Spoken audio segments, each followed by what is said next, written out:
story so far.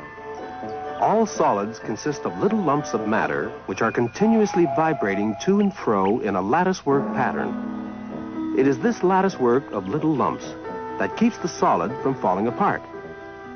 The scientific word for little lump is molecule. And now, molecules in liquids. That chocolate rabbit that's sitting beside you. Now that's a solid, isn't it? Because a solid is something that keeps its shape, right? And even though the molecules inside it are vibrating pretty fast, they do all keep together. Everything is orderly and under control, so the latticework pattern remains intact. And as long as you leave the rabbit alone, it will stay in the shape of a rabbit, won't it? Or will it? You forgot about the sun. The sun makes things hot, and when things get hot enough, they melt. They become liquid. They lose their shape. Liquids have no shape or form at all, except the form of whatever container you put them in.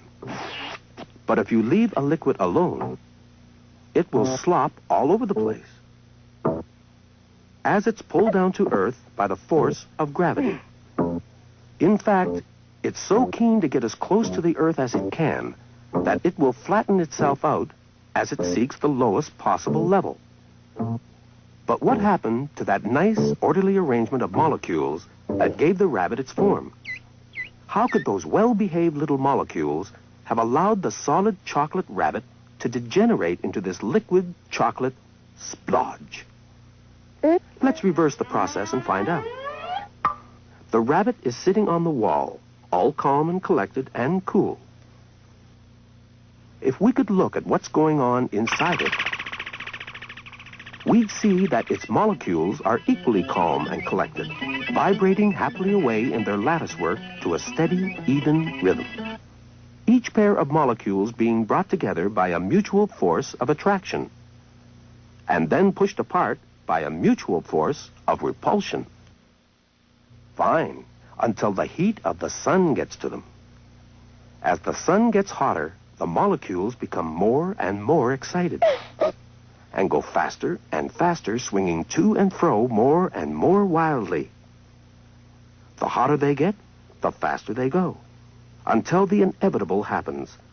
The force of attraction is no longer strong enough to hold them, and they burst apart as if snapping an invisible spring. Now it's a free-for-all. Molecules are barging into each other, right, left, and center, changing direction continually, slipping and sliding past each other, getting thoroughly mixed up. The speed of the heated-up molecules has caused them to slip out of their regular latticework, and everything has become a complete shambles. And so the rabbit falls apart. It loses its form and turns into a shapeless mess. In other words, it melts. That's what melting means. The breakdown of order. The collapse of the pattern of vibrating molecules that's been holding the solid together. So the solid becomes a liquid, because the molecules not only do a lot of bumping into each other, but they also do a lot of slipping and sliding past each other. And the more slipping and sliding they do, the more easily the liquid flows. So when it's hot, molecules speed up and solids turn into liquids. Just as when it gets cold, molecules slow down and liquids turn back into solids.